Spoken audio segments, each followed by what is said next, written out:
Rahul Gandhi arrest జరిగిపోయింది. High drama ముగిసిపోయింది. ఒక అంటే ఒక స్థిరమైనటువంటి ఆలోచన లేని వ్యక్తి కేవలం ప్రచార ఆర్భాటం కోరుకుంటాడన్నటువంటి విషయం స్పష్టమైపోయింది. ఎందుకంటే తాజాగా జరిగింది ప్రధానమంత్రి ఇంటి ముందు ధర్నా. అది అహంకారపూరిత ధోరణి. నేను చెప్పిన డిమాండ్కి ప్రభుత్వం తల ఒగ్గకపోతే రాజీనామాలు చేయాల్సిందే, లేదంటే కనుక ప్రభుత్వాన్ని దెబ్బతీస్తాననేటటువంటిది ఓ ప్రధానమంత్రి ఇంటి ముందు ధర్నా ఓ ప్రతిపక్ష నాయకుడు చేస్తే ఏ విధమైనటువంటి నైతికత, ఏ విధమైన సంస్కారం? ఇది ఇంతకుముందు బీజేపీ చేయలేదే. ఎప్పుడు కూడా విజయ్ చౌక్లోనూ అట్లా చేస్తుంది. అయితే ఇప్పుడు కాంగ్రెస్ చెప్పేది ఏంటంటే విజయ్ చౌక్ ముందు ధర్నా చేద్దాం అనుకున్నారు, కానీ అక్కడ పోలీస్ బందోబస్తు ముందుగా పెట్టేటప్పటికి మల్లికార్జున ఖర్గే ఇంటి దగ్గర నుంచి విజయ్ చౌక్కి వెళ్ళడం మానేసి నేరుగా ప్రధానమంత్రి ఇంటి దగ్గరికి వెళ్దామని రాహుల్ గాంధీ చెప్పారు. దాంతో అక్కడ కార్యక్రమం జరిగింది అన్నటువంటి. సరే, పద్ధతిగా బాధ్యతాయుతంగా కేంద్ర హోంశాఖ కార్యదర్శితో కలిసి జితేంద్ర సింగ్ అక్కడికి వచ్చి డిమాండ్లు అడిగారు. ఫస్ట్ 5 డిమాండ్లు చెప్పారు.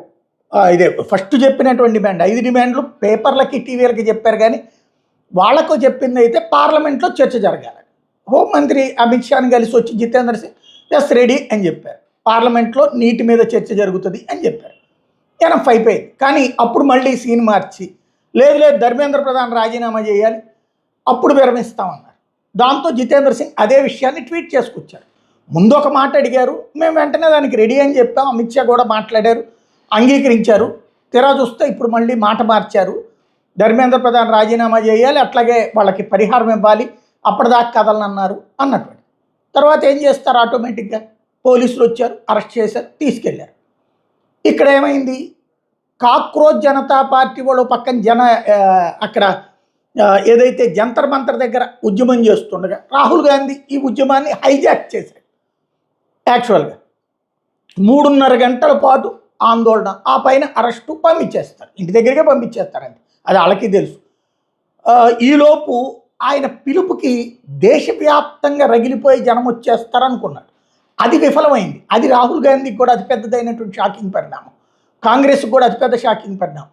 ఏదైతే తను ధర్నా కూర్చున్నప్పుడే దేశం నలుమూలల నుంచి వచ్చేసేయండి, దేశభక్తులందరూ వచ్చేసేయండి, తేల్చుకుందాం అంటూ ట్వీట్ చేసుకొచ్చాడు.